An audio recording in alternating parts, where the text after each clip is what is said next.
প্রধানমন্ত্রীর চীন সফর পরিবর্তিত সমকালীন আঞ্চলিক আর বৈশ্বিক প্রেক্ষাপটে গুরুত্বপূর্ণ হলেও অর্থনীতির বিষয়টি গুরুত্ব পেয়েছে বেশি।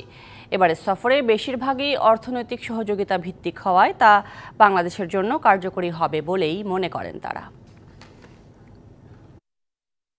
এবারের মেয়াদে দায়িত্ব নেবার পর প্রধানমন্ত্রীর প্রথমবারের মতো চায়নায় দ্বিপক্ষীয় সফর, 21টি সমঝোতা স্মারক ও 7টি ঘোষণাপত্র, আর $1 বিলিয়ন অর্থ সহযোগিতার মৌখিক আশ্বাস। তিস্তা প্রকল্প বা জিডিআইতে বাংলাদেশের অন্তর্ভুক্তি নিয়ে স্পষ্ট কিছু জানা যায়নি। রোহিঙ্গা সংকট সমাধানে চীন পাশে থাকার আশ্বাস দিয়েছে বরাবরের মতোই।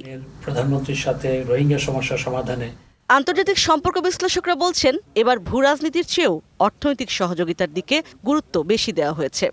যে ইনভেস্টমেন্টের মাধ্যমে এবং $1 বিলিয়ন সহায়তার যে একটা কথা আমরা শুনেছি, এইগুলি প্রত্যেকটাই আসলে সরাসরিভাবে অর্থনীতিতে একটা সামগ্রিক ভূমিকা রাখবে। সুতরাং যে অর্থনীতি কেন্দ্রিক যে বাংলাদেশের জাতীয় স্বার্থটা আছে এইখানেই রক্ষিত হয়েছে। ভূরাজনীতির গুরুত্ব আছে আমি মনে করি আমাদের কারণে না, ভূরাজনীতির গুরুত্ব আছে ভারত এবং চীনের কারণে। যদিও অনেক এমওইউ হয়েছে, সেগুলির ইফেক্ট যে কী হয় সেটা পরে দেখা যায়, কিন্তু আর্থিক সহায়তা বা ঋণ দেওয়ার বিষয়টা কি দাঁড়াবে? অর্থনৈতিক উন্নয়ন নীতি, বাণিজ্য ও বিনিয়োগ সহায়তা, মেডিকেল ও স্বাস্থ্যসেবা, অবকাঠামোগত সহযোগিতা সহ মোট 21টি সমঝোতা স্মারক সই হয়।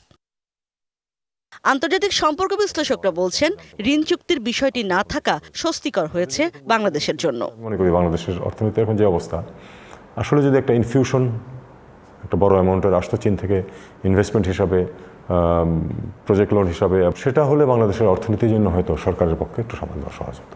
ঋণ বাংলাদেশের জন্য খুবই গুরুত্বপূর্ণ, তবে এই মুহূর্তে যদি চীনের সাথে আমাদের ঋণ সংক্রান্ত বড় রকমের বোঝাপড়া নাও হয়ে থাকে, এখানে দেখা যাচ্ছে যে ট্রেড অপটিমাইজেশনের কথা বলা হয়েছে, তারপরে আপনার ফ্রি ট্রেড এগ্রিমেন্টের কথা বলা হয়েছে। প্রত্যেকটা জায়গাতে শুধুমাত্র যে ঋণের পার্সপেক্টিভ থেকে চিন্তা করলে হবে না। ঋণযুক্ত সফর এটা না হওয়াটা যে খুব একটা খারাপ হয়েছে বলা যায় না। এছাড়া বাংলাদেশ থেকে পণ্য আমদানির, বিশেষত তাজা আম আমদানির বিষয়ে যে আগ্রহ দেখিয়েছে চীন, সেটিও ইতিবাচক বলে মনে করেন এই দুই বিশ্লেষক।